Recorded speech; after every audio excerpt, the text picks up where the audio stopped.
The bright stage lights of AGT illuminate a thin, quiet 16-year-old Filipino boy named RJ de la Cruz as he slowly walks toward the center. His steps are small, careful, like he's afraid to disturb the moment.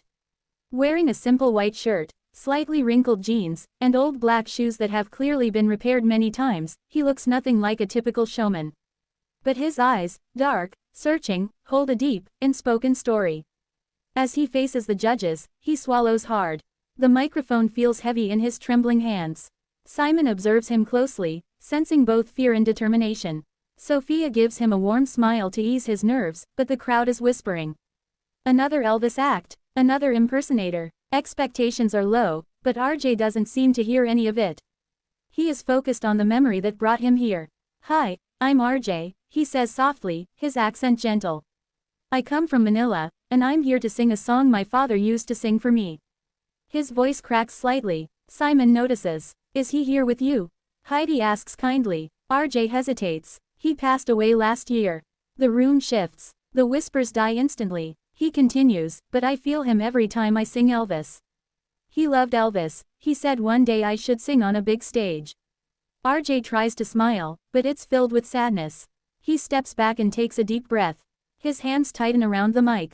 "This is for you, Papa," he whispers to himself so quietly the judges can't hear. The first gentle chord of "Can't Help Falling in Love" begins to play. RJ closes his eyes. The fear fades. The memories rise. And when he opens his mouth to sing, the entire theater falls into complete silence, captivated before a single note fully leaves his lips. The first verse begins softly, almost like a quiet prayer. RJ's voice floats through the theater, gentle, controlled, unexpectedly warm. It isn't the loud, dramatic opening the audience expected. Instead, it feels intimate, fragile, almost too pure for such a massive stage.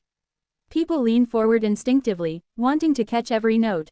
Even Simon, who had one eyebrow raised in cautious curiosity, shifts in his seat. But then, the chorus hits. RJ's voice deepens with a richness no one saw coming. His tone suddenly carries the unmistakable warmth of Elvis Presley's classic timbre, but with a Filipino softness that gives it new life.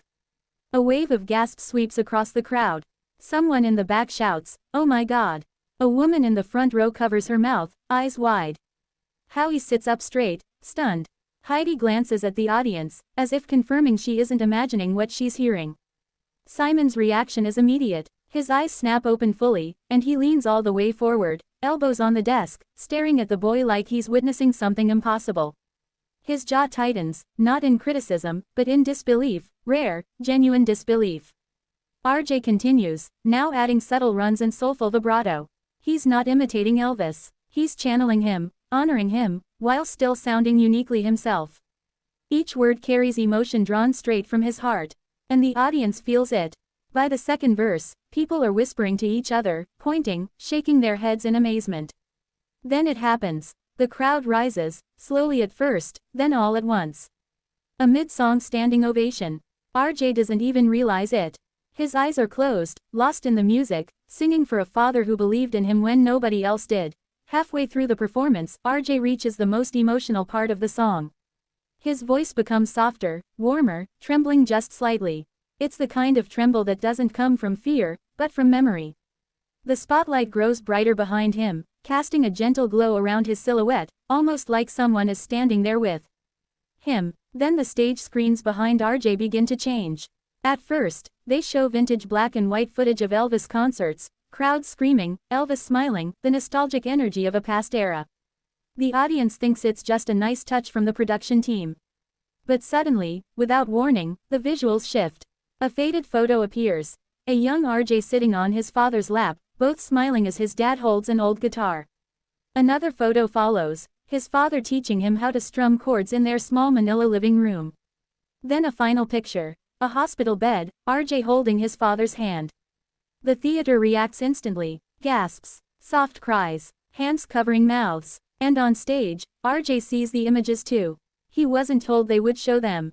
His voice cracks, not out of weakness, but because the moment hits him harder than he expected. Tears start gathering in the corners of his eyes, but he doesn't stop singing. He sings through the pain, through the love, through the memory of the man who used to sing Elvis songs with him on warm Filipino nights. Simon watches him with a seriousness rarely seen. He's no longer looking at a contestant, he's looking at a story unfolding in real time. A boy honoring a father. By the final line of the verse, the entire theater has gone still.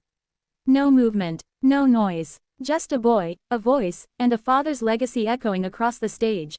As RJ reaches the final note, he holds it with surprising strength, steady, powerful, overflowing with emotion.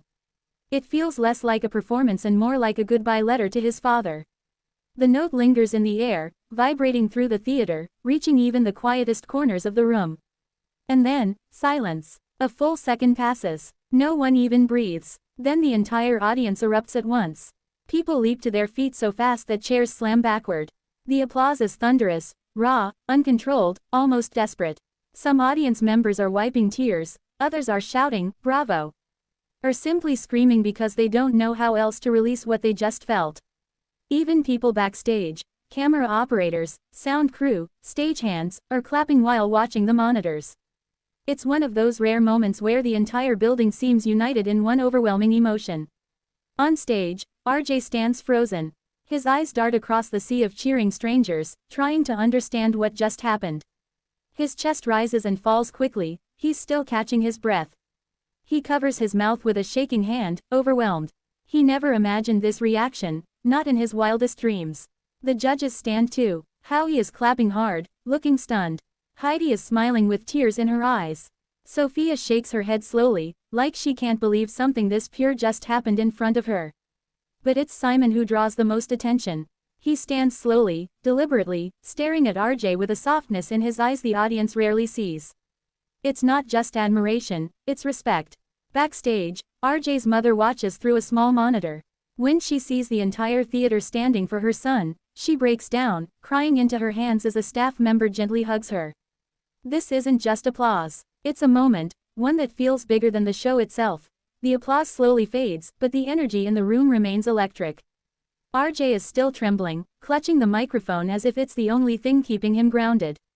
The confetti cannon hasn't fired yet. The moment is resting in pure silence, waiting for the judges to speak. Simon presses his button to talk.